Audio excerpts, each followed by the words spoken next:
Goodness T we study abroad awareness and challenges എന്ന വിഷയത്തെപ്പറ്റി April 15-ാം തീയതി നടത്തിയ ഓൺലൈൻ ചർച്ചയുടെ ചില ഭാഗങ്ങളാണ് ഈ വീഡിയോയിൽ ഉൾപ്പെടുത്തിയിരിക്കുന്നത്. ഇതിൽ സംസാരിക്കുന്നത് കേംബ്രിഡ്ജിലെ മേയറും ക്രിമിനൽ ലോയറുമായിട്ടുള്ള ആളാണ്. അദ്ദേഹം സൂചിപ്പിക്കുന്നത്, വിദേശത്തേക്ക് പോകുന്ന കുട്ടികൾ ഏജൻസികളുടെ വിശ്വാസ്യത പരിശോധിക്കണം. ഇവിടെ ആർക്കും ഇപ്പോൾ വിദേശത്തേക്ക് കുട്ടികളെ അയക്കാം എന്നുള്ള സ്ഥിതിയാണ്. വിദേശത്തേക്ക് പോകുന്ന കുട്ടികളുടെ സുരക്ഷിതത്വം, താമസം, അവർ പഠിക്കുന്ന കോളേജിൻ്റെ റെപ്യൂട്ടേഷൻ ഇവയൊക്കെ ഉറപ്പുവരുത്തേണ്ടത് അത്യാവശ്യമാണ്. തുടർന്ന് കേൾക്കാം. ഈ കുട്ടികൾക്ക് ഗുരുതരമായ അവരെ ഡീമോട്ടിവേറ്റ് ചെയ്യപ്പെടുന്നു. സോ അവരെ സംബന്ധിച്ചിടത്തോളം എങ്ങനെയും രാജ്യം വിട്ടു പോവുക, എങ്ങനെയെങ്കിലും അവിടെ നിന്നിട്ട് എന്ത് ചെയ്യാൻ എന്നുള്ളത് ഒരു പ്രശ്നമാണ്.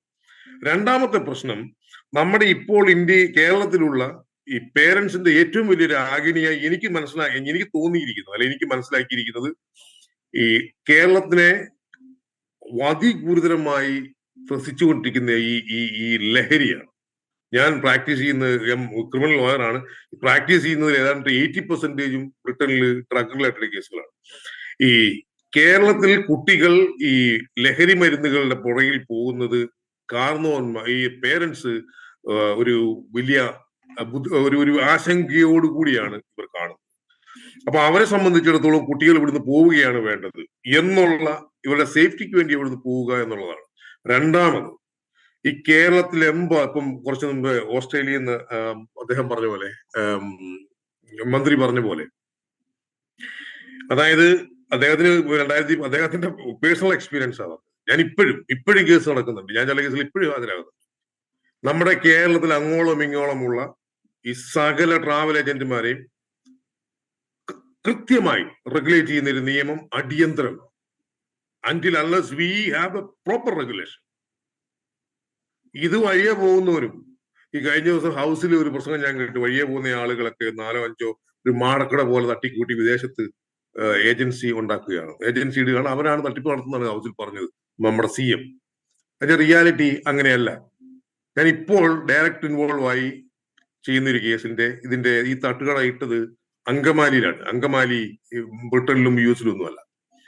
നമ്മുടെ സിസ്റ്റം, നമ്മുടെ ക്രിമിനൽ ജസ്റ്റിസ് സിസ്റ്റത്തിലൂടെ ഈ കൃത്യമായി ഉള്ള ഈ ട്രാവൽ ഏജൻസി, ഈ കൺസൾട്ടിങ് ഏജൻസിനെ കൃത്യമായി റെഗുലേറ്റ് ചെയ്യാതെ ഈ വിഷയം അഡ്രസ് ചെയ്യാൻ പറ്റില്ല എന്ന് വിശ്വസിക്കുന്ന ഒരാളാണ്. ഏതാണ്ട് ഞാൻ 2 വർഷം മുമ്പ് ഞാൻ കേംബ്രിഡ്ജിൽ ഹൗസിംഗിന്റെ ചെയർമാനായിരുന്നു. അതായത് മിഡ് നൈറ്റിലൊക്കെ കുട്ടികൾ വഴിയിൽ വന്നിറങ്ങി ഇവർക്ക് എങ്ങോട്ട് പോകണം എന്നറിയില്ല, അക്കോമഡേഷൻ ഇല്ല, ഇവരെ അവിടുന്ന് ചുമ്മാ കയറ്റി വിടുകയാണ്.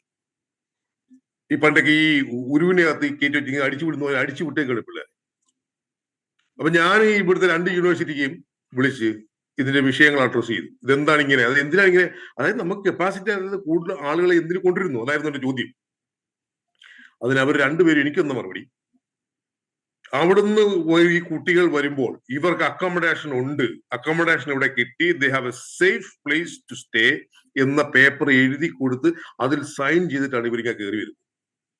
ഇത് ഈ ഏജന്റ് ഇതൊന്നും എൻഷുർ ചെയ്യാതെ ഈ പിള്ളേരെ കൊണ്ട് ഒപ്പിടാൻ പറഞ്ഞ് ഒപ്പിടിച്ച് കയറ്റി വിടുന്നതാണ്.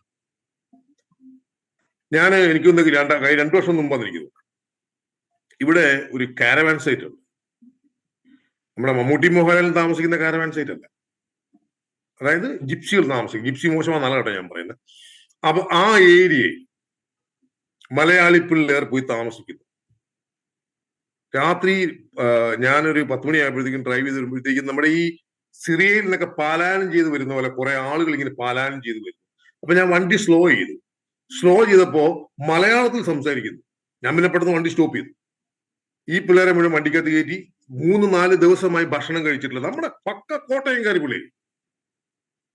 ഞാൻ കോട്ടയംകാരനായതുകൊണ്ട് കേട്ടോ, അപ്പൊ കോട്ടയംകാരി പിള്ളേർ ഞാൻ പറഞ്ഞു. ഇവരെ വന്നിട്ട് 2-3 ആഴ്ചയായോ, എങ്ങോട്ട് പോകണം എന്നറിയില്ല, എന്ത് ചെയ്യണം എന്നറിയില്ല, പട്ടിണി. ഇതിന് ഉത്തരവാദി നമ്മൾ ആരുമല്ല, നമ്മുടെ സിസ്റ്റമാണ്.